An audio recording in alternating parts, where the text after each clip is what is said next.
আচ্ছা, আপনাদেরকে একটা ছবি দেখায়, এই ছবিটা দেখেন সবাই। দেখছেন সবাই? এই ছবিটা কি?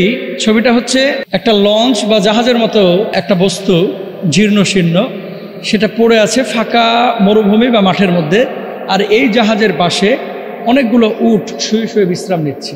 এই ছবিটা হচ্ছে, ছবিটা কি বলার একটা উদ্দেশ্য আছে। পৃথিবীর বুকে আমরা তো গর্ব অহংকার আমাদের শেষ নেই, তাই না? সামান্য কিছু টাকা পয়সা হইলে মানুষকে সালামও দিতে চায় না, অনেকে সালাম দিলে সালামের জবাবটা দিতে অনেকের ইগোতে বাঁধে, এরা অহংকারী। এই ছবিটা হচ্ছে কাজাকিস্তানের একটা ছবি।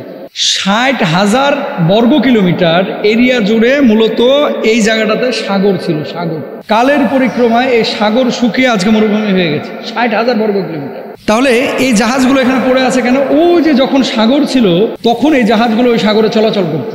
এখন সাগর শুকায় গেছে, জাহাজগুলো কি করবে? জাহাজগুলো কালের পরিক্রমায় বছরের পরে বছর এখানে পড়ে আছে। সেই জাহাজের কিনারায় গিয়ে উটগুলো আশ্রয় নিয়েছে এবং বিশ্রাম নিচ্ছে। সেখানে এখন উট চড়ে, খামারিরা কাজ করে, রাখালরা এখানে উটকে লালিত পালিত করে। বলার একটা উদ্দেশ্য হচ্ছে, আচ্ছা, কক্সবাজার সমুদ্র সৈকতে আপনারা অনেকে গিয়েছেন তো, না গিয়েছেন না? অনেকে গিয়েছেন। কক্সবাজার সমুদ্র সৈকতের পাশে যখন আপনি দাঁড়ান, ওপারে তাকায় দেখেন তো মনে হয় যে আকাশ আর পানি মিলে গেছে। মানে এই যে জলরেখা, এই যে জলসীমা, এটা আপনি হেঁটেও যেতে পারবেন না, সাঁতরেও যেতে পারবেন না।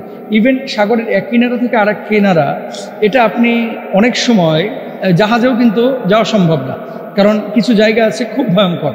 বারমুডা ট্রায়াঙ্গেল, সেখানে কোনো জাহাজ গেলে এটাকে ঢুকে নেয়, খায় ফেলায়, তাই না? মানে নিচে পড়ে যায়। তো সাগরের কিছু কিছু জোন আছে যেগুলো খুব আপনার ডেঞ্জারাস পয়েন্ট, এগুলোতে যাওয়াও যায় না। তো এই যে অসীম জলরেখা, জলসীমা, এই জলসীমাকেও আল্লাহ সুবহানাহু ওয়া তাআলা কিন্তু শুকিয়ে দিতে পারেন। আজকে হয়তো আপনি কল্পনা করেন না যে এটা কিভাবে সম্ভব। এত পানি, 60,000 বর্গ কিলোমিটারের এই আয়তন, এটা কিভাবে শুকাতে পারে? আসলে সময়ের পরিক্রমায় আল্লাহ সুবহানাহু ওয়া তাআলা শুকিয়ে দিয়েছেন। এখান থেকে শিক্ষার বিষয়টা হলো, 60,000 বর্গ কিলোমিটার সাগর যদি শুকাতে পারে, আপনার আমার এই হাড্ডি, গোশত, এই চক্ষু, এই জিহ্বা, এগুলোও কিন্তু একদিন শুকিয়ে যাবে ভাই। পেটের মধ্যে একটু খেয়াল করেন তো, এখানে যারা আপনারা বসে আছেন, এমন একজন মানুষ নাই যার পেটের মধ্যে এখন কিছু ময়লা আবর্জনা নাই। পেশাব আছে, তারপরে বাথরুমের ময়লা আছে, খাবার হজম হয়ে যেগুলো তার মানে ইন্টেন্সিভ কেয়ার ইউনিটের মধ্যে চলে গেছে। যখন চাপ পড়বে তখন গিয়ে আপনি বাথরুমে ঢেলে আসবেন, তাই না? তো প্রত্যেকটা মানুষের পেটের মধ্যে কি আছে?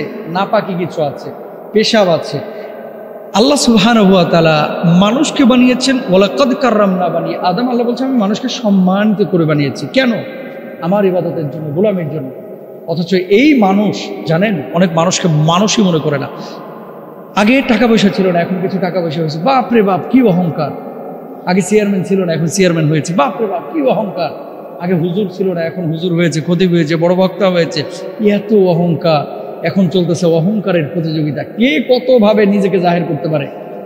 ভাবিরা দুইজন বসলে বাস, আমার মেয়ে এটা করেছে, আমার ছেলে এটা করেছে, আমার ছেলে কানাডায় গ্রিন কার্ড পেয়ে গেল, আমার মেয়েটা এটা হয়ে গেল, আমার ছেলেটা ঢাকায় এরকম চাকরি করে। একটা বড়ত্বের প্রকাশ। মানুষ কখনো ভাই এগুলো করতে পারে না। মনে রাখবেন, বড়ত্বের মালিক যিনি, একমাত্র আমার আল্লাহ সুবহানাহু ওয়া তাআলা। ইন্নাল্লাহা লা ইউহিব্বু মান কানা মুখতালান ফাখুরা। আল্লাহ সুবহানাহু ওয়া তাআলা অহংকার, তাকাব্বুরি, বড়ত্ব এগুলোকে পছন্দ করেন না। সুতরাং মানুষ যদি প্রকৃতপক্ষে আপনি মানুষ হতে পারেন, এই সাগরটা থেকে শিক্ষা নেন, অহংকার নেবেন না। আপনি একদিন শুকিয়ে যাবেন, আপনার রক্তগুলো চলাচল বন্ধ হয়ে যাবে, হার্টটা একদিন ব্লক হয়ে যাবে। ও ভাই, একদিন কবরে আপনাকে রাখা হবে, যেদিন আপনাকে পোকামাকড় দংশন করবে, যেদিন আপনার হাতের গোশতগুলো ছিঁড়ে ছিঁড়ে খাবে, যেদিন আপনার নাভিগুলোকে ছিঁড়ে ছিঁড়ে খাবে, যেদিন আপনার শরীরটা পচে দুর্গন্ধযুক্ত হয়ে যাবে। সুতরাং মানুষ কখনো অহংকার করতে পারে না। আল্লাহ তাআলা আমাদের শেখার তৌফিক দান করুন।